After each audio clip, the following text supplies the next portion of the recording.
Ehi, dico a te, vuoi un apparecchio acustico a costo zero? Acustica Friulana, via Visinale 16, Muzzana del Turniano, Udine. Telefono 334 27 67 731. Test dell'udito direttamente a domicilio, semplice e veloce. Pagamenti su misura. Non aspettare di non sentire. Campagna di prevenzione dei problemi uditivi. Acustica Friulana. Test dell'udito direttamente a domicilio, semplice e veloce. Un'occasione da non perdere.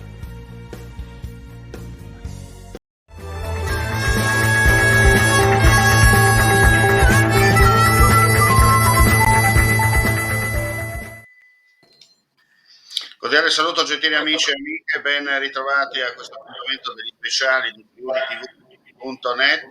Saluterà Rosanna Cocchiatti, che è la Presidente del Consorzio Unifica Pianura Friulana, al quale do il buon pomeriggio per parlare insieme a lei delle iniziative in corso per quanto riguarda il Consorzio e ai noi fatto di cronaca delle scoperte poco piacevoli durante la pulizia e il prosciugamento, insomma, dei canali di vostra competenza. Innanzitutto buon pomeriggio Presidente, grazie come sempre per la partecipazione. Buon pomeriggio a voi.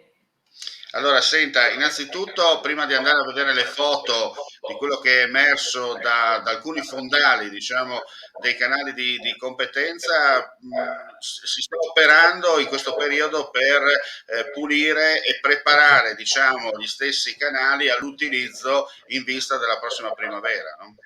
Sì, diciamo che le foto che poi vedrete sono foto che comunque arrivano dal prosciugamento, comunque dall'aver tolto l'acqua nel canale Ledra, quindi il canale principale che porta l'acqua sostanzialmente sul Medio Friuli. Questo perché? Perché c'è il famoso lavoro sul nonolotto finanziato dal Ministero di 14 milioni di euro con 10 destinati ai lavori proprio di questo tipo di intervento e prosciugando tutto il canale principale ma anche i canali secondari abbiamo trovato questa scoperta, diciamo, non è neanche una scoperta perché purtroppo quando andiamo a fare le pulizie o togliamo l'acqua dai canali per fare lavori di manutenzione poi ci troviamo con questo tipo di disastro, oserei dire. Per cui ormai anni che la scoperta è questa e anni che poi interveniamo in questo modo. Purtroppo sono foto viste e riviste in un certo senso, perché si cambia la location, ma ai noi la brutta scoperta rimane, no? Purtroppo sì, questo è un segno, no? Io penso ormai è da anni che stiamo facendo, almeno io li faccio, degli appelli ad evitare questo tipo di comportamento. Io dico i canali e i fiumi non sono delle discariche, l'ambiente è di tutti, i canali sono di tutti e queste scoperte sicuramente non fanno piacere, anzi no? Danno un senso di inciviltà che per la maggior parte delle persone non esiste. Quindi anche questo tipo di ritrovamenti e anche poi di bonifiche dei territori e dei canali dove si trova questo sicuramente non sono piacevoli, anzi. E questa è una cosa importante da sottolineare. Senta, innanzitutto in questo momento per quanto riguarda appunto la pulizia, lei ci parlava del canale Ledra nell'Otto all'interno della città di Udine, no? Confine con Tavagnaco. In questo momento quanti chilometri di pulizie vi sono in corso? Beh, diciamo che tutta la rete principale, per cui tutta la rete che poi arriva al Medio Friuli, quindi noi partiamo da sostanzialmente Ospedaletto in questo caso, quindi da Gemona fino al Medio Friuli, il canale principale è asciutto. Questo ormai da ottobre, perché l'acqua l'abbiamo chiusa a ottobre, l'abbiamo bloccata a ottobre e fino a circa marzo, i primi di marzo, fine febbraio, il canale sarà in asciutta. Cosa molto importante da dire è che andremo a lavorare, a fare manutenzioni, ripristini, tutte quelle piccole cose che normalmente quando c'è l'acqua non si possono fare, anche sui canali secondari, che sono comunque canali importantissimi per l'irrigazione. Per cui diciamo che tutto il canale principale, i secondari del Medio Friuli Friuli fino al Medio Friuli sono in questo momento in fase di pulizia e manutenzione. Ci tengo anche a dire che questo tipo di lavoro lo faremo anche il prossimo anno, perché il nonolotto è un lavoro che dura non soltanto una stagione, di cui mezza stagione, il periodo in cui non c'è l'irrigazione in inverno, ma anche il prossimo anno, per cui ci troveremo di nuovo ad intervenire su questo tipo di rete irrigua. Chiaro. Senta Presidente, ne abbiamo parlato più volte, ma il nodo principale è quello, no? Le pulizie servono proprio anche per controllare lo stato di salute dei stessi canali di irrigazione, no? Perché non è che voi avete 5 chilometri in tutto il Friuli Venezia Giulia, ne avete parecchi chilometri, no? Ecco, all'incirca su un centinaio, se non sbaglio, forse anche di Ma più. più parliamo di 100.000 forse chilometri. Pensiamo soltanto, noi lo diciamo sempre, che sul Medio Friuli i canali che dovrebbero andare a riconversione irrigua, cosa vuol dire? Togliere le caglianette e mettere sistema irriguo, parliamo di 100.000 chilometri, e questo rende anche l'idea di quanto è vasta e anche complessa la rete sul nostro territorio. Canali principali, canali secondari. Il Ledra, ricordiamoci sempre, è un canale che viene gestito dal consorzio, ma è di proprietà della regione, quindi è la regione che decide come, dove e perché intervenire in questo caso. Ancora di più il senso civico ci deve essere. Senta, dove avete trovato i punti critici durante le ultime operazioni? Beh, potrei dire dappertutto, no? Perché poi ci sono dei punti particolari magari dove l'acqua tende a rallentare, diciamo così, o dove ci sono delle barriere quasi naturali, dove è normale che poi le cose si fermino, però devo essere molto onesta, sul centro città ce n'è parecchio, questo purtroppo rende anche l'idea, i carrelli, le biciclette rendono anche l'idea di questo. Diciamo anche che però la corrente è sposta, per cui è difficile individuare un punto preciso dove le cose vengono buttate o vengono anche gettate. Certo. E per quanto riguarda invece il discorso del sistema idrico vero e proprio, in questi giorni, insomma, siamo da più di 6 settimane entrati in autunno, sono cominciate non solo le piogge, ma anche in particolare le nevicate, che sono quelle che servono ad aiutarvi, ma rispetto, diciamo, al passato, soprattutto con le piogge che abbiamo visto nel mese di settembre, ma anche durante l'estate, insomma, più bombe d'acqua, ho detto, visto che va di moda, no? Questo termine, più bombe d'acqua che pioggia vera come accadeva in Friuli. Ecco, la situazione com'è? Allora, diciamo che quest'anno è stata un'annata molto particolare, perché di fatto ha piovuto pochissimo in giro per il Friuli, ma per fortuna ha piovuto un po' di più in montagna, esattamente l'opposto di quello che è successo l'anno scorso. Per cui siamo riusciti sulla campagna irrigua ad avere l'acqua che ci serviva per poter irrigare, e questa direi che è stata comunque nelle difficoltà una notizia positiva.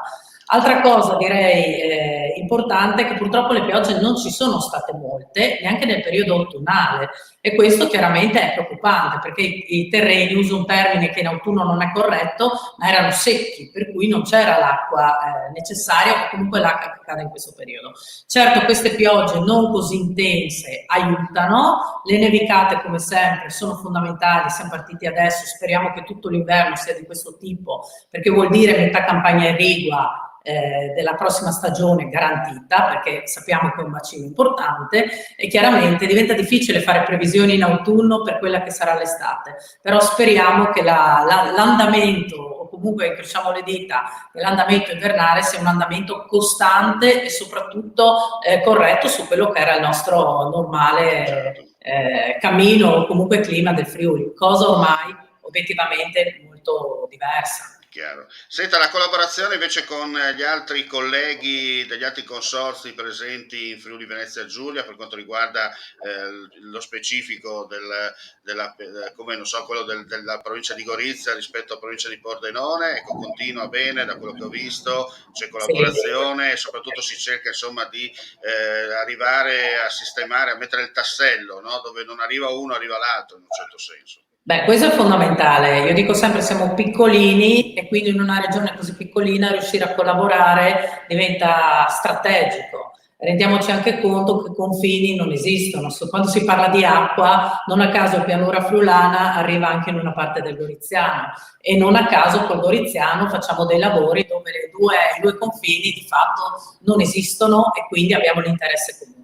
Stessa cosa con il pordenonese, c'è questo tagliamento famoso che ci divide, però sostanzialmente le esigenze di tutti sono uguali e quindi cerchiamo su alcune materie di fare strategia, che siano i servizi, che sia il catasto, che siano tutta una serie di altri aspetti, cerchiamo di muoverci in modo compatto e unito, anche perché dico sempre che la forza di un sistema che è quello dei consorzi di bonifica per chiedere ma anche portare contributi sia alla regione che al ministero arrivano sempre assieme, altrimenti andando sparpagliati poi non si ha lo stesso peso per poter contare qualcosa.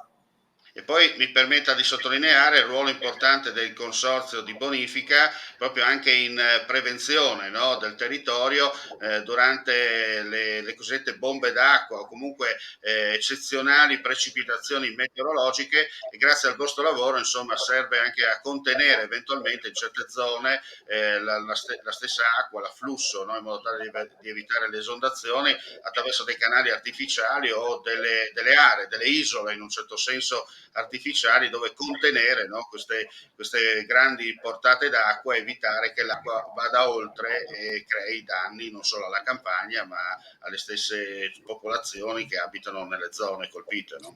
Beh, giusto in questi periodi, in questi mesi stiamo facendo, parliamo di VAIA, parliamo di 2 anni fa, con dei finanziamenti della protezione civile stiamo intervenendo sulla bassa friulana in questo caso, quindi nelle zone dell'Aquileiese e di Grado per ripristinare degli argini su delle valli da pesca. Stiamo lavorando per ripristinare argini sempre sul tagliamento e quindi dare una condizione diversa, no, di sicurezza a quel territorio.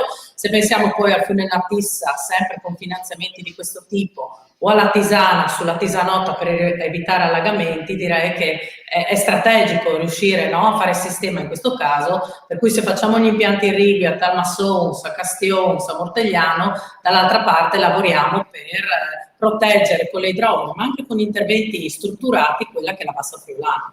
Certo. Bene Presidente, io la ringrazio come sempre, so che anche lei ha gli impegni strettissimi, l'agenda è piena e non si può perdere un secondo di più perché il tempo è denaro, come si dice in questi casi, ed è prezioso proprio a ottimizzare al meglio quella che è la giornata lavorativa e non solo.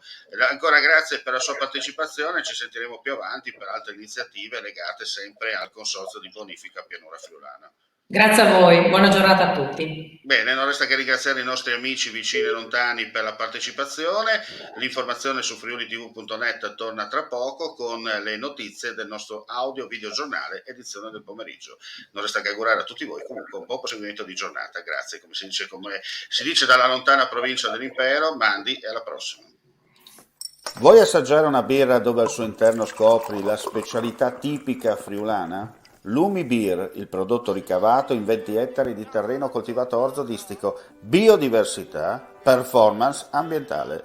Lumi Beer nelle sue 5 versioni disponibili, 4 per consumo veloce e dissetante e la versione Magnum per intenditori. Lumi Beer si abbina a qualsiasi palato. Lumi Beer è un prodotto esclusivo Azienda Agricola Pancera, il buon seme, i buoni frutti.